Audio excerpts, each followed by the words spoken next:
Hi, Stumbo. Thank you for having me. I am so excited you're here. And I have this issue that I just really want to talk about. Okay. It started 2 weeks ago when I went to the hairdressers to get my hair done. And you know, us women, when we're at the hairdressers, it's like therapy. You just like to tune out your own thoughts and then just tune into conversations around you. Mm-hmm. And I happened to overhear discussions about a customer who I had met there a few times. Okay. But she had stopped coming. And the reason she had stopped coming was because she's been too busy just battling with and fighting the local authority and the courts for her kids. So she has twin boys, aged 13 years. Mm-hmm. Very beautiful boys. I met them a couple of times, but they've been taken away from her into care on the basis that she's not a reasonable parent or she's not fit to parent them. Okay. So she's been, going back and forth into court, and her argument has been that she had lost control of the boys. Okay. And the reason that the boys have been taken away is because she's been smacking them. Okay. So in her defense, her lawyers have been arguing on her behalf that she wasn't able to control the kids otherwise, that the only time that she's able to wield any authority in the house was when she's basically wielding a stick. Okay. Or a slipper. Mm-hmm. So she's threatened to smack them. She's actually smacked them a few times. Okay. And my concern, because I know this person, I know she's a nice person, I know how much she loves her boys. Mm-hmm. My concern is how and why will the courts intervene in a family life or in the way that a woman is parenting her kids, bearing in mind she's a single mom with her own struggles. Why would the courts intervene to such an extent as to fragment the family or separate a family unit? Okay, you've told us a lot. I need to break it down into different sections. To start with, in relation to intervening in private family life, the local authority, in whichever area that the mother lives, has a duty and an obligation that is statutory to promote and safeguard any child that is in its local area. So what the local authority does is that they need to consider and carry out investigations in relation to any child that is deemed to be at risk of harm or possibly is suffering from harm. Right. So on what basis then does the local authority make a decision that a child is at risk? Bearing in mind, these children have been raised by this woman for 13 years without any harm befalling them. Okay. There may have been a report and or concern that has been raised by any number of people in relation to the care that she's providing. The criteria that the court needs to consider when issuing an application and or when the local authority is presented with this sort of situation is that the child must be at risk of harm or must be suffering from significant harm. In such a circumstance, the court will look at the care that is being provided by the parent being reasonable and or that the child is beyond parental control. Okay. My worry as well is that these boys have apparently found themselves in this situation because they've presented themselves to social services. Okay. And it appears to me like social services is believing their account over and beyond their mother's account of events. Okay. So what investigations would need to be done? Is it that the local authority would take the child's word against the mother's, or do they dig deeper and, get more information? And how do they do their analysis and their assessment as to a parent's reasonableness in parenting, in bringing up their child? Okay. First of all, the local authority will carry out investigations based on any concern that has been raised. It could be a concern by the child itself. It could be concerns from a medical professional or even someone within the educational sphere. It could be a concerned neighbour. It could be someone that's on the bus that raises the concern. The local authority will carry out its investigation by speaking to the parent, also speaking to the child, and any other third parties or people involved within the family. So by the time it gathers the information from the different people, it then analyzes it before it comes to a conclusion as to whether or not it is right and it is proper and it's within its powers, more importantly, to intervene in relation to this family. Right. Anyone, like I said, can make a referral. But when it comes to the child making a referral, it is not necessarily correct that because the child itself has made a referral, that the child will be believed over its parents. The local authority have social workers who are qualified and are experienced in talking to parents as well as children and deciphering, insofar as it is possible, the probability of a child telling an untruth or the parent seeking to cover things that have been going on at home. Right. Okay, so as a local authority, how then do you decide that you're not interfering with a family's private and family life where a child has expressed a wish to return home? Because my understanding of this particular case is that the boys have apparently been appealing to their foster carers that they want to go home, back to their mum. And mum has been saying the same thing, that she wants her boys back at home. She's apparently distraught. Okay. So why is the court refusing to return them to their maternal parent when they've expressed the wish to return? Okay. The court, when presented initially with the application, would have had to have an interim hearing, an initial hearing, where it needs to consider whether it is safe enough for the children to either remain at home or to be in foster care, which is deemed a place of safety. One of the inquiries that the court can ask the local authority to undertake, if it hasn't already done so, is whether there are alternative placements if they say it is not safe for the child to return home, whether there are alternative placements within the family, whether maternal family or the paternal family, or even within the social network of the family. In the event that the court makes a decision that, based on information and evidence before it, that it is not safe, irrespective of the wishes and feelings of the child, which the court must take into consideration, and the wishes and feelings of the parent, the child has to be safeguarded, then it is placed in foster care if there are no alternates. So this current particular case has been going on for a long time, and the delay to the proceedings, in my view, is causing a lot of problems for the mother in question. So and that's understandable. It's understandable, and I understand the fact that the local authority has to conduct its investigations and has to be thorough in presenting this case to the courts. So do you not think that this delay will cause further problems in terms of the boys, living with strangers to them that they haven't known before?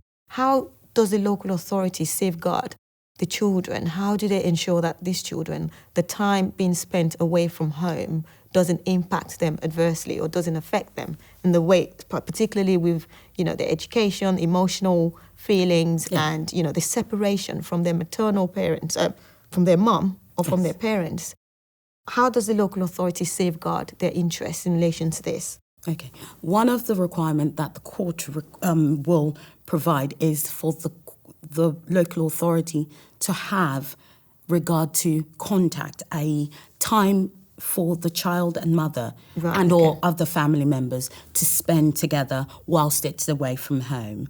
What they do is they have something called a care plan, and the care plan really dictates what will happen to the child, what psychological services, what health requirement the child has. Also in relation to maintaining the child-parent bond, the court requires the local authority to set out in a document called the care plan how many times and how often the parent is allowed to see the child, because until and unless the court has made a decision that it is not in this child's interest to have contact with its parent, it has to safeguard and promote the relationship between the child and its parents. So there will be, more often than not, in such a circumstance, especially given into consideration the age of the boys, it most probably will be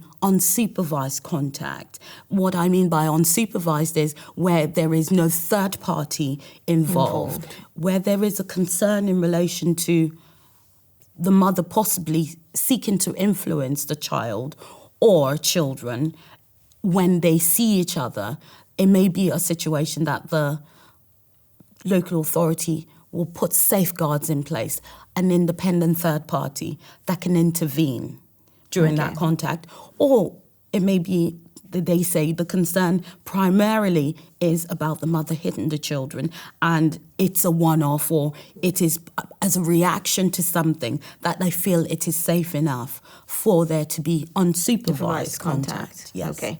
I mean, bearing in mind what you've said, we live in the UK. Yes. I mean, at the hairdressers, because it's an Afro-Caribbean salon, yes, you can imagine what the reaction was. Anyway, the reaction was that the local authority was intervening or interfering with this family's private and family life. Yes. I can imagine that in another setup, in another scenario, in another place, the reaction would be different because we need to take into consideration cultural backgrounds as well. I'm not sure whether you do that with the local authority or whether the court takes that into consideration. My point is, I was smacked as a kid and I have no ill feelings towards my parents. I mean, I spent the formative years of my life in Nigeria and I was smacked. And if you weren't smacked at home, you were smacked at school. So I would have taken a different view, but I understand the fact that when you live in a particular environment, you adjust your sentiments and your behavior to fit with the rules and regulations of that environment. So the question now is smacking or physical chastisement prohibited in the United Kingdom? Just bringing it back, you said about your background and that you were smacked because your formative years was in Nigeria. Believe it or not, in this country, years ago, 20, 30 years ago, parents would smack regularly, even in school. It was permissible for a teacher to smack. So it's not necessarily people from African or Afro-Caribbean backgrounds that smack their children. Many of the adults within this society were smacked, and they are none the worse for it, many of them will say. But at this time, in 2015, in the United Kingdom, it is not permissible for you to use unreasonable force by way of physically chastising your children. Right. Is there any express statutory provision or is there any law or statute that says that? Yes, there is. It says, statutory guidance says that you are not permitted to use unreasonable force against your child. So I'm sure you're going to say, oh, well, that means if it's reasonable force. Are you allowed to smack? I guess my question is, to smack or not to smack? That's my question. Well, if you are able to come within the ambit of reasonable force, then you can smack. So what's reasonable force? Aha. That is the problem. What is reasonable force is not defined by statute. It's not defined by any case that I've come across. What it says is what is unreasonable force. What is unreasonable force is using an implement, smacking to such a degree that leaves a mark or a bruise upon a child. And therefore, your consideration of what is reasonable and mine is very different. Very different. And also our physiological makeup in terms of our skin and how we respond to a hit can be very different as well. A child that, I don't know, has some skin issues, if you give it a light tap, may result in bruising. Yeah. Whereas another will not. So what you're saying is the court would consider each case on its own merits. Yes, definitely. Right. And that is it. Each case is peculiar. Each situation is peculiar, is special. There is no express law saying you're not allowed to smack. You can smack, but you can't use unreasonable force. I can go one further. I would say avoid smacking as much Altogether. as possible. I'm with you Especially- on that. Hold on. Okay. Especially smacking in anger. Because by the time you are hitting and smacking your child in anger, you are not able to restrain yourself as to how much force you use. So there's a thin line between smacking as a form of chastisement and abusing when you're actually doing that in anger. Mm-hmm. And I understand that. And because of the grey area surrounding this particular subject, I'm actually inclined to just, do away with the smacking and completely refrain from it, because you never know. You can give a little smack on the bottom and then it results in you being criminalised, the child being taken away from you. And not to mention just, using an object. So is there a difference between using a slipper and using a stick? I won't be drawn on that.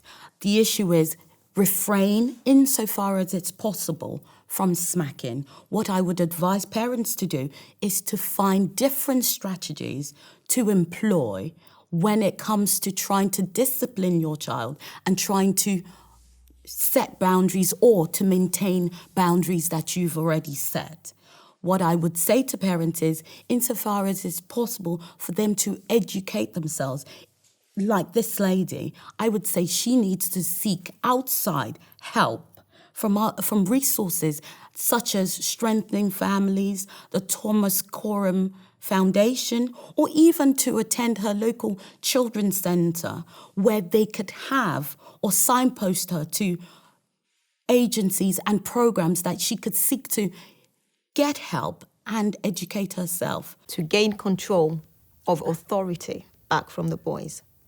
Well, if the children are already too far gone, then it may mean that they need to be separated for a time whilst the children have what is termed reparative parenting. That means in a structured environment with people that are experienced and know what they're doing, whilst the mother works on herself as well separately, and they come together, hopefully with some level of family therapy, they can be returned back to the mother's care. To their mother's care. So the way that you're explaining it, I'm glad you're doing it, because it shows me that it's not a bad thing. The way that the local authority has been painted by some communities is that the mere fact that they have the audacity to interfere in a family's private and family life so much as to separate the family unit means that they're doing a bad thing. Yes. But I don't necessarily see it now as a bad thing. And the reason I don't is because of all of the support that underpins, the actions or the court orders made to separate the family. Yes. I mean, you've talked about having a care plan. You've talked about parenting advice, agencies, help and support, which is actually a very good thing. Yes. So what I would say as well is for parents, for children who actually then end up in care, if a court makes an order that the child should then be taken away or removed from the family home, what happens? Okay, if a final order has been made in relation to a child, the court is satisfied that in the long term, it is in the child's best interest to remain away from its family. That's not the end point necessarily. In some cases, you are able to seek a return of the child following some level of work that the court deemed was necessary, but not within what they call the child's timescale. When they say the child's timescale, it's something the court looks at in terms of the age of the child, the state of its development, and its ability to form a bond and attach to a different carer. Yeah. If they see that, if professional views are that the parents cannot undertake the work and make a sustainable change within a 12 to 14 to 18-month period. It may be a situation that the court says the child should remain in care pending this work being done. Then the parent can make the application to seek to discharge The order. the order. So that means that the parents would have taken the necessary steps and taken the necessary actions as prescribed by the courts. No, as prescribed by the evidence from experts that the court has had access to. Right. Because a lot of times what the court does is they commission experts such as psychologists, psychiatrists, both child and adolescent one, as well as adults, to undertake an assessment of the family situation, to look at the children themselves, to see what their needs are, as well as the adults in the mix. Yeah. And they will make a recommendation. And one of the key questions that is often asked within care proceedings is, are the changes to be made by the parents within the child's timescale? That was where I then referred to the issue of timescale. Yeah. The other decision the court can make is not just to grant a full care order, that is where the child will be permanently separated and remain in foster care for long term. The court can make a decision that the child should be made subject to adoption. Adoption, as everyone knows, is where a child will have a forever family, placed away from its birth family, and will have a new father, new mother, and oftentimes a new name. And have you found that to be a very popular method of placing children once a court order has been made that they're to be removed from home? Well, it depends on what social demographic you're talking about. Where you're talking about Caucasians, yes, we do have a lot of people wanting to adopt children that have been through the care system, or children that have been given up for adoption at birth or at a very young age. Most adopters are seeking to adopt children between 0 and 2 years old. Right, okay.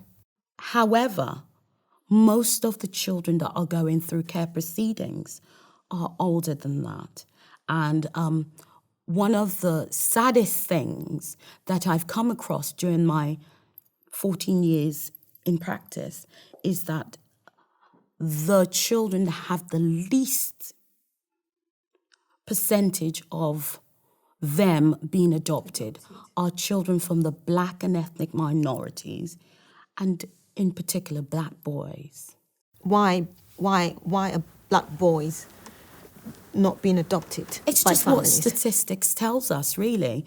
If a child, especially a Black boy, goes past the age of 2 before it comes within the comes up for adoption, as it says, it's unlikely that they will find an adoptive placement. So the forever family is elusive, basically, for black boys. So I'm not saying that is the rule, but there are exceptions to the rule. What we do have is that we do have a higher percentage Of Caucasian of families Caucasians coming up forward to adopt not only 0 to 2, but also in as old as 7, 8 years old. But with regards to Black and ethnic minority children, we don't have that many people coming forward initially to be assessed and then being successful through the assessment process. I think I'm not an authority on this, but I'm guessing that what the issue is that Black and Asian families are not really keen on adopting children. They're not keen on that particular mode of parenting, of becoming parents, if I may say so. And I think it might just be the stigma attached to it. I would make a call out to everyone, not just people from the Black and ethnic minority, but also anyone that thinks they have enough space and enough love within their family, whether they're single, whether they're married, whether they have children or not, whether they can take a child from such a sad background and love it and give it the sort of love and nurture that you have had or that you think you're capable of. A lot of people that have come through the adoption process have said that I want to give a child something I was never given. Yes. It actually saddens me that, there are not enough Black or Asian families coming forward to adopt children, or that children, from these particular races are not being considered for adoption. I mean, it's actually a very sad situation. And I think what we should do is just to encourage, insofar as possible, for people to come forward to find out. A lot of people may decide that, they're probably not going to deem me fit anyway because I don't have enough money, I don't have enough space. There's no harm in coming forward. If you think you have the love in your heart and the ability to actually parent and parent in a good way, then go for the assessment. Make an application. Or they could start off by trying to foster and seeing how taking in children from such circumstances impacts on their life before they make a decision in the long term. That is a good precursor to adoption that is available. I agree. Yes. I totally agree. Wow, that is so intense. I totally agree. I'm just going to, move away from the subject of adoption very quickly and ask you, what would happen in the case of these 13-year-old boys, the twin boys, the teenagers, and they happen to be Black? Yes. What do you reckon would happen if the court were to make an order that they should be permanently removed from their home? Well, my advice would be for this mother to go and work on herself, work on her issues and the reasons why she believes she lost control. In the first place. In the first place. The boys may have their own issues, and I believe, I want to believe that those will be addressed by the local authority who will become their corporate parent. It will, I hope, have come out in the assessment what the needs of the boys are, which the local authority will then have a responsibility to ensuring are met. But the mother will have to do her own work as well. Yeah. Let me just say this. You don't have to be part of or be the subject of care proceedings to access the support that I'm about to talk about and I mentioned earlier. This mother can reach out to her GP seeking some help. She can go to the local children's centres, like I said, and she can also inform herself from the internet as to what programs. She can undertake something called the Strengthening Family Parenting course.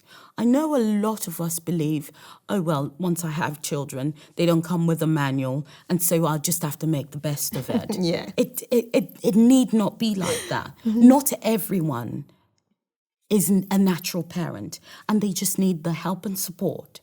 So by going through a program such like the Strengthening Families, it will equip them and it will teach them the strategies that they can employ in any given situation. Yeah. Most of these programs can be adapted to the needs of a particular parent, even within a group setting.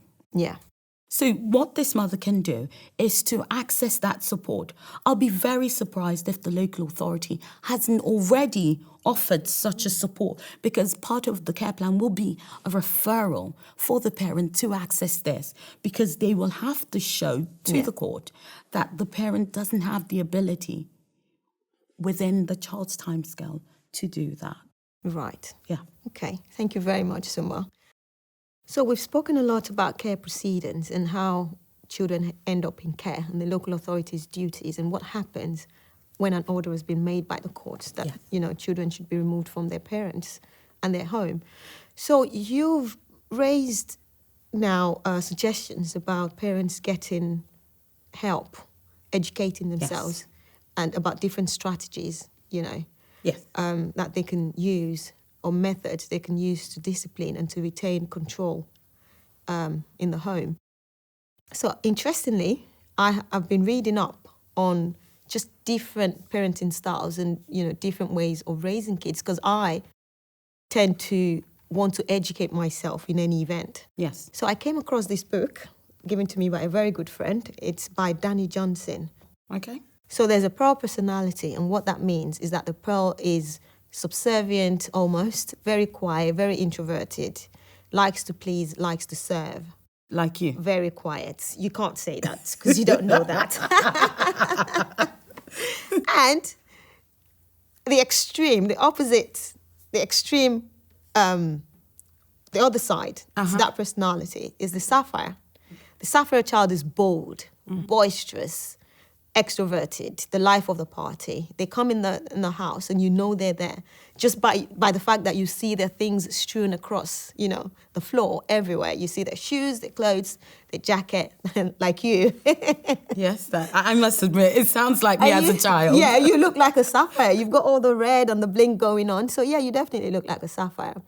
And the sapphire, they're extroverts. So a parent raising a pearl and a sapphire would look at the pearl and say, that's my sensible child. Yes. That's my good child. But that's not necessarily so, because the sapphire, even though the sapphire is not quiet or shy, they've got their positive sides. They're the leaders, they're very influential. They have the power and the ability to influence and to lead and to be extremely successful. Okay. And a sapphire child would test you as a parent because, they like to test boundaries and to push your buttons and push your boundaries a little bit. Okay. And we've got the emerald personality. The emerald child is very similar to the pearl in that the emerald is quiet, introverted, sensitive, but do not be deceived because the emerald child is actually quietly confident. Oh. So what you get is someone who knows what they want, knows what they're thinking, knows what they're doing, but don't necessarily see the need to be unnecessarily sociable. So a pearl in disguise. I think an emerald is a mixture of a pearl and a sapphire. Because even though the emerald is quiet and introverted, do not be fooled. They're quietly confident. And if you thought that because they're quiet, you could, push their buttons or push your boundaries with them, then you've got something else. You've got another thing coming, Okay. An emerald child will test you as well if they felt that you were trying to cheat or to get one over and above them. So an emerald child, will quietly just have their way because they've got that self-assurance. They're not like the pearl who likes to please. Then you've got your ruby personality. Your ruby child is not necessarily sensitive. Your ruby child just wants to lead and to win. Okay. So the rubies don't have time for sentiments, for making friends, or if they're sociable, it's because they've got something else to gain. They're very ambitious, very ruthless. If you can't serve or defer to them, you can't be with them. You can't be their friend. I know someone exactly like that. Really? I've known her since a child, and she's exactly when like that. I read this book, it was like an insight. It was like I was being introduced to my kids for the first time. I've got a question for you now. What is it? Okay, let's say, I'll give you a scenario. There's a parent that is, let's say, an emerald and has a quiet, meek, and very obedient 8-year-old. How do you groom confidence into that sort of a child? I mean, because the emerald already has confidence and it's quiet confidence, the emerald would just need to affirm this pearl child over and over. Consistent affirmation. There's got to be consistent affirmation. You are this, you can do this, you're that, you're beautiful, you're bold, you're strong, you're courageous. Oh, you've done this so well. Encouragement, words of affirmation. Sounds good. And expose them to challenging activities, sports, drama, music, whatever activity would draw out their confidence, their ability to speak, their ability to stand up for themselves, their ability to want to win, their ability to want something. Reward your pearl child with gifts, when they've done something extraordinary for To them. celebrate them, really. Celebrate them. You've got to celebrate your pearl child. Okay. There is a strength deep down that a pearl can draw on, but the task of the parent is to be able to tap into that strength and to encourage them to display it and to act upon it. So where you have a pearl child, and as a parent, your parenting strategy is to criticize and control, you're destroying any hope that that child has of becoming that much bolder. Yeah, so I couldn't recommend this book enough. I would recommend it to all parents, biological, foster parents, adoptive parents, carers, taking care of children. It would help them understand their children's personalities that they're having to deal with and their personalities, and that would make them more understanding and more nurturing as opposed to being critical, because if you don't understand why a person does a particular thing, you tend to be critical and judgmental of that particular person. So I would definitely recommend this book. So in terms of parenting then, just taking it back to where we were coming from. Yeah. By reading such books or employing some of the tactics that I previously spoke about, as in parenting programs and finding out some research on the internet, or attending actual classes where you can learn more about your children, that could be an invaluable tool. It's an invaluable resource. I would definitely say that. I would recommend it to professionals as well. Okay. It's an invaluable resource because think about it. Once you understand the other person, you learn to have a mutual respect for that person. And what Dani actually does that I really appreciate is the fact that she says to groom each child according to their personality. Okay. So that the way that you relate to your pearl child will be different from the way that you relate to your sapphire child. So with your pearl child, there has to be a lot of encouragement, a lot of affirmation, a lot of just trying to make them believe that they're courageous and they're bold. And I can relate to that, actually. I can. Yeah. So that helps them tap into that inner boldness. That, you know, that because you've been saying that to them for a very long time, they eventually find it believable that they're actually bold and they can do certain things, and they will go ahead to do those things. And you'll be surprised at how you find a pearl child or a pearl child grow up into an adult that would then take a place of leadership in the society. Okay. So if we then go back to the scenario that you gave at the beginning of the programme of this lady, and clearly it sounds to me, and of course I've only got your definitions in relation to the different character types. Those two boys appear to be either sapphires or emeralds. Or even rubies. Or ruby, okay. But in that circumstance, the advice that you would give to such a mother would be learning about who her children are and who she is. Because I think a key to this whole thing is the mother knowing who she is and her responses to what she is given by her children by way of their behaviour, challenging or otherwise. I think my advice to parents will be looking inwards, trying to find out who you are as a person and how you deal with it. If you see that you are that you tend towards hitting or smacking because you get angry with the child, then what I would say is for you to pull back a bit. Don't lash out, take some time out, and then seek to speak to the child when you're a lot calmer and the child is not so in the throes of the difficult behaviour, I would say.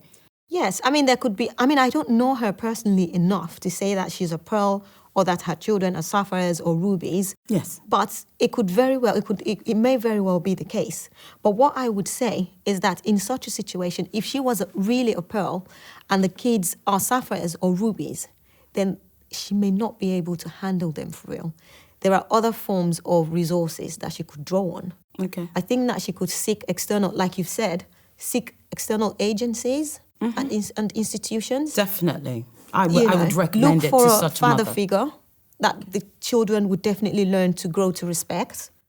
It could be a pastor, a church, it could be an uncle, it could be a nominated godparent. It could be anyone. It could even be a teacher. It could even be a teacher at school. You know, there would definitely be someone who the kids would learn to respect as a form of authority in addition to herself.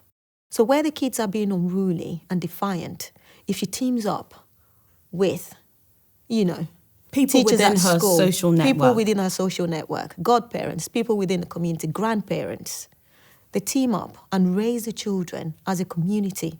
Yes. I think that might work. That's actually a really good thing, to understand that parents out there that are seeking to raise children, where they're having difficulty, it is about employing help and support Yes. from everywhere. I think a lot of people face the stigma of, oh, I'm not able to handle my children. If they can but draw away from that level of shame, so to speak, and seek to reach out, whether to the family or even to our external people and also organisations, they may just find the help that they need to be able to keep their families together and ensure that there is no breakup of that unit. Yes, I totally agree.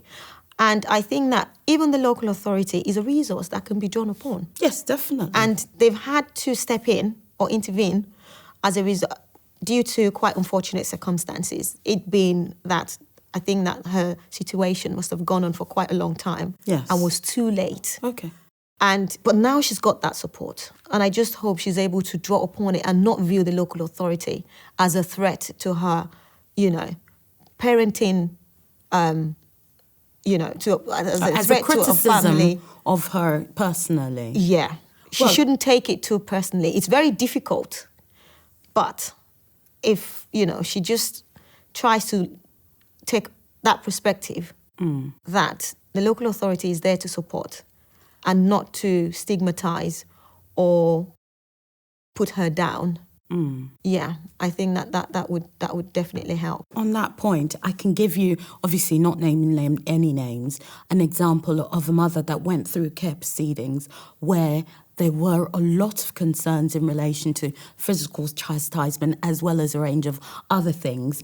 As you said, it actually sounded, and the information that you gave about this lady and the hairdressers was almost part of the picture in this case. But whilst this mother was not willing to engage during the care proceedings, what then happened was, at the end of proceedings, the judge made it clear that it's not that we don't think that you're a good enough parent or that you love your children enough. It is because we think there needs to be work undertaken. And your willingness and your husband's willingness to undertake it is something that the local authority is not is not convinced about. Yeah. This scenario was where the husband refused to engage with any of the professionals, and the mother was ill and she was busy with life, busy with education, busy with work. And when they tried to undertake visits, when they tried to engage her in programs that would assist her in gaining back the trust and building the bridges to seek a reunification with her children. She wasn't engaged with that. Able to. What then happened was, after the proceedings ended, I think she just had a wake-up call about 4 months later, so much so that she was the one that reached out to the social workers and said, I get it. I need the help. And she worked for 18 months, attending therapy initially by herself and then with her children. And 24 months later, I can tell you that she was able to go back to court. It was still a process that she had to follow. Yeah. But she had learnt so much about herself. In her statement that she put to the court, she thanked the judge for at least giving her yet another chance to engage at that late stage. And she was so very thankful to the social workers for keeping on at her and saying that it is not a lost cause. Yeah. So whilst we try to vilify local authorities and the state in general, we need to understand that the help is there and they are part of it. Absolutely. I absolutely agree. And I'm thankful that we have all of these resources. Parents just need to be able to tap into them, need to educate ourselves. We need to reach out. We need to talk.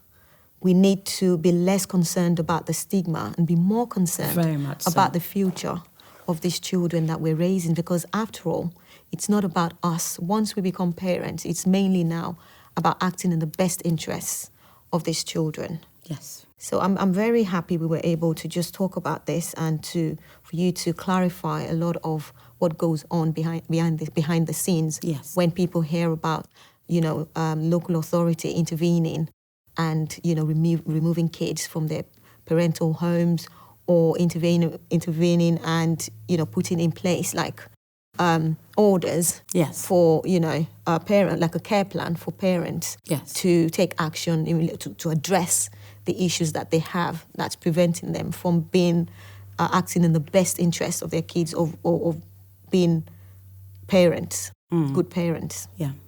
Well, just as a way of rounding up, really, what I would say is I would implore more people to come forward to consider the possibility of initially fostering, if they're not able to say, definitely I'm committed to the issue of adoption. Yeah. We have a lot of children within the care system now.